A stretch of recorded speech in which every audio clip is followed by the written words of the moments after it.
हमारा आज का पाठ है व्याकरण की पुस्तक का पाठ 8 सर्वनाम। तो जल्दी से सब बच्चे व्याकरण की पुस्तक में पाठ सर्वनाम में आज की तिथि लिखिए और आज की तिथि है 16 अगस्त 2021।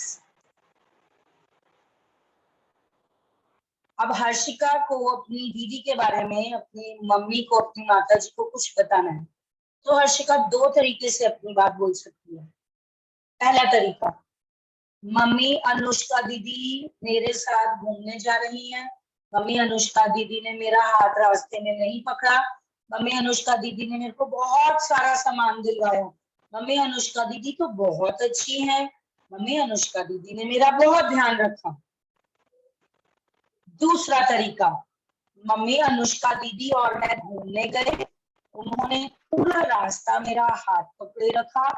वह तो बहुत अच्छी हैं।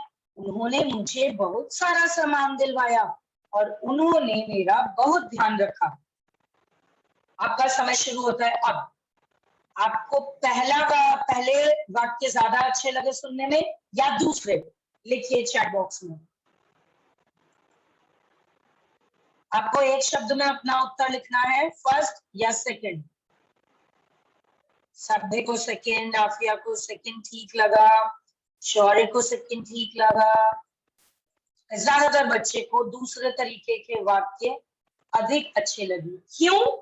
क्योंकि हमने दूसरे तरीके के वाक्यों में एक बार अनुष्का नाम का उपयोग करके उनके लिए सर्वनाम शब्दों का उपयोग किया। यही कारण है कि हम सर्वनाम शब्दों का उपयोग अपने जीवन में क्यों करते हैं, क्योंकि बार बार एक ही संज्ञा शब्द का उपयोग करने से हमारी भाषा नीरस हो जाती है, अच्छी नहीं लगती, हमें बोर लगने लगती है। अब अर्णव वर्मा दिए गए वाक्यों को ध्यान से पढ़ेंगे और ये वाक्य महात्मा गांधी जी से संबंधित है। महात्मा गांधी को राष्ट्रपिता कहा जाता है। महात्मा गांधी ने भारत को स्वतंत्र कराया था। महात्मा गांधी सत्य और अहिंसा के पुजारी थे। महात्मा गांधी का नाम सदा अमर रहेगा। अब आप मुझे ये बताओ अर्णव, अब आप मुझे ये बताओ, इन वाक्यों में कौन सा एक संज्ञा शब्द है जो बार बार आ रहा है? मैम महात्मा गांधी। शाबाश, महात्मा गांधी। आप मौलिक पढ़ेंगे। मौलिक आपको यहां से पढ़ना है बेटा, जहां मैंने रेखांकित किया है संतरी रंग से। महात्मा गांधी को राष्ट्रीय पिता कहा जाता है। उन्होंने भारत को स्वतंत्र किया था, कराया था। आगे, सत्य और अहिंसा के पुजारी थे।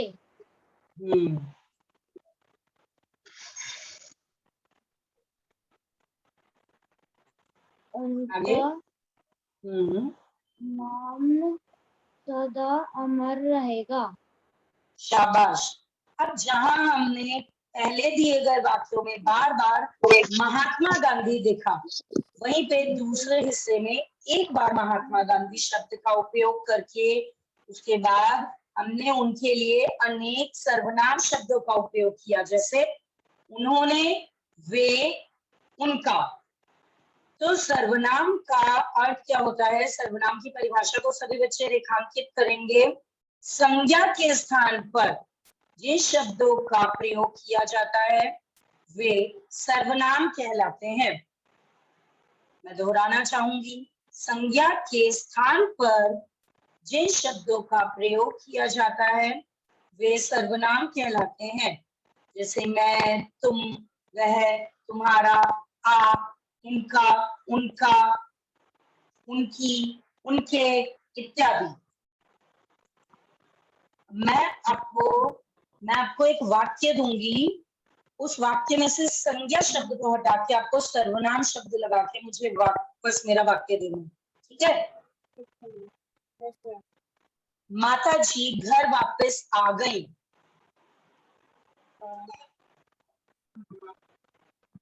मैम माता जी मैम माता जी माता जी तो संज्ञा शब्द है, इनकी जगह हम क्या लगा सकते हैं?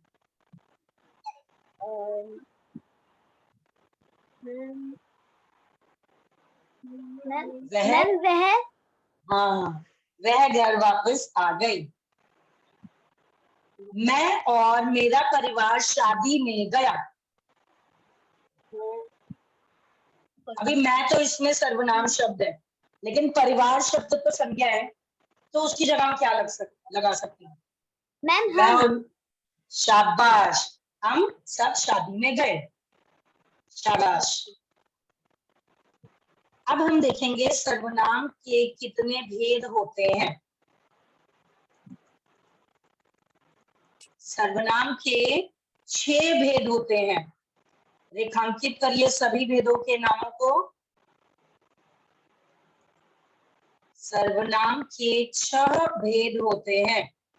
पुरुषवाचक सर्वनाम, निश्चयवाचक सर्वनाम, और निश्चयवाचक सर्वनाम का विपरीत है अनिश्चयवाचक सर्वनाम, प्रश्नवाचक सर्वनाम, संबंधवाचक सर्वनाम तथा निजवाचक सर्वनाम।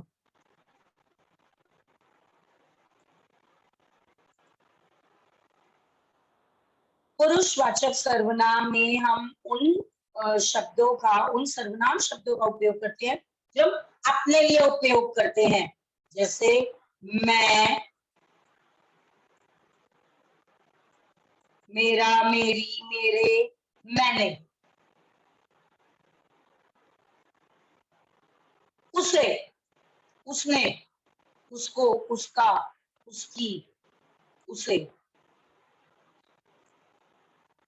इसका उदाहरण है मैंने उससे पैसे दिए, या मैं उसके साथ नहीं जाऊंगा। प्रश्नवाचक सर्वनाम को पहचानने का सबसे अच्छा तरीका होता है कि वहां प्रश्न सूचक चिन्ह लगा होगा, पहली बात। दूसरी बात, कौन, क्या, किसे, किसने, क्यों, इन शब्दों का उपयोग होगा।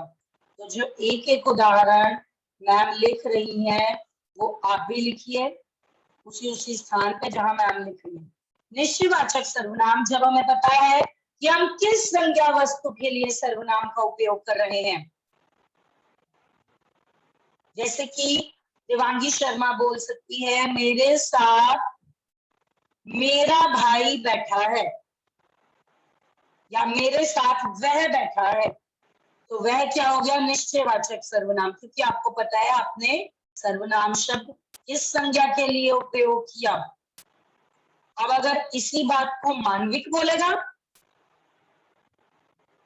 तो वो भी यही बोलेगा, मेरे साथ वह बैठा है, मेरे साथ वह बैठी है। और इसका बिल्कुल विपरीत है अनिश्चयवाचक सर्वनाम, मेरे साथ कोई बैठा है। जब हमें नहीं पता वह संज्ञा वस्तु या वह संज्ञा व्यक्ति कौन है जिसके लिए हम सर्वनाम का उपयोग कर रहे हैं, तो उस सूरत में हम मेरे साथ कोई बैठा है। मम्मी आज किसी ने मुझे मारा, हमें नहीं पता किसी ने मारा, कोई पीछे से मार के चला गया, तो हम बोलेंगे मम्मी आज किसी ने मुझे मारा। किसी शब्द क्या हो गया? अनिश्चयवाचक सर्वनाम। और जब हम किसी की जगह उपयोग करेंगे मम्मी आज उसने मुझे मारा, या आज सबने मुझे मारा, आज सबने मेरी मदद की, आज उन्होंने मेरी मदद की, तो हमें पता है हम किन संज्ञा वस्तुओं के लिए, किन संज्ञा व्यक्तियों के लिए सर्वनाम का उपयोग करें। और आज किसी ने मेरी मदद की, हमें पता है कि किसी ने मदद तो की, लेकिन वो कौन था हमें नहीं पता, तो उसे बोलते हैं अनिश्चित। निश्चयवाचक सर्वनाम में हमें पता होता है कि हम किस संज्ञा के लिए सर्वनाम का उपयोग कर रहे हैं। अनिश्चयवाचक सर्वनाम में हमें नहीं पता होता कि वो कौन सी संज्ञा है जिसके लिए हमने सर्वनाम का उपयोग किया।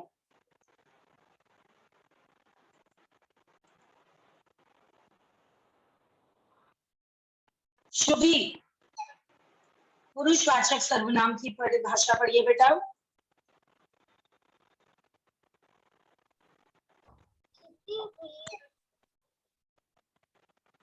किसी भी प्राणी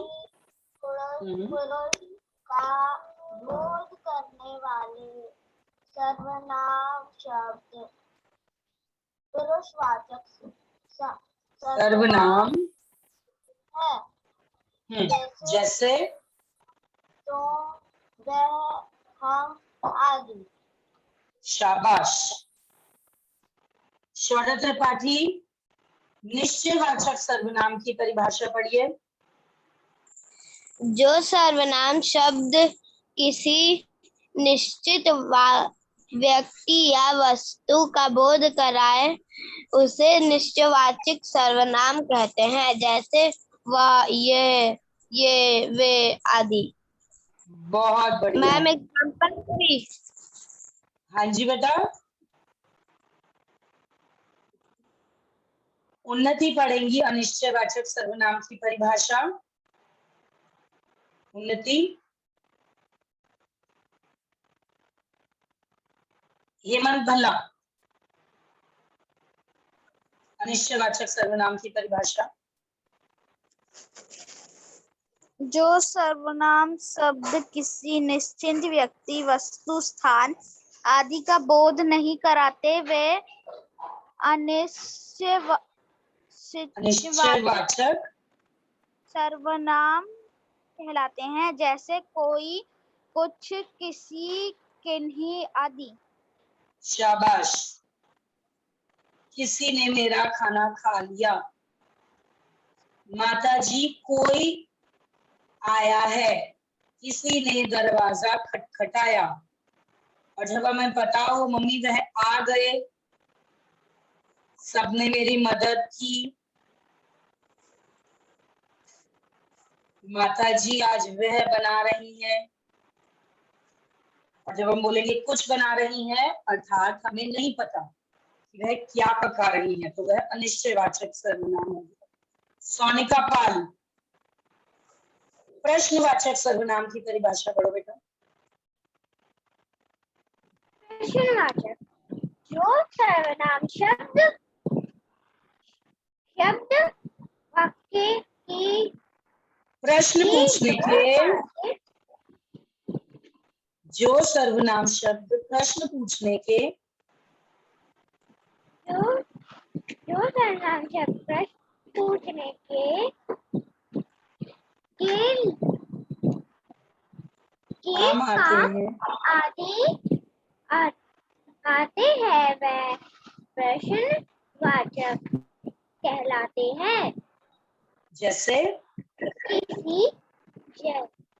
जैसे किसी, कौन, क्या, कैसे, किसने, कहा आदि। शाबाश। इनके उदाहरण है, आप कहाँ जा रहे हैं। कहाँ से प्रतीत होता है कि हमने प्रश्नवाचक सर्वनाम का उपयोग किया। और जब हम इसको एक उत्तर में परिवर्तित करेंगे, मैं वहां जा रहा हूं, तो यह प्रश्नवाचक सर्वनाम से निश्चयवाचक सर्वनाम में परिवर्तित हो गया। मैं वहां जा रहा हूं, अर्थात जिस जगह आप जा रहे हैं आपको पता है वह जगह कौन सी है। अब इसी निश्चयवाचक सर्वनाम को जब हम अनिश्चयवाचक सर्वनाम में परिवर्तित करेंगे, तो हमारा वाक्य बनेगा, मैं कहीं जा रहा हूं, अर्थात आपको नहीं पता कि आप कहाँ जा रहे हो। तो एक ही वाक्य निश्चयवाचक सर्वनाम, अनिश्चयवाचक सर्वनाम तथा प्रश्नवाचक सर्वनाम में परिवर्तित हो सकता है।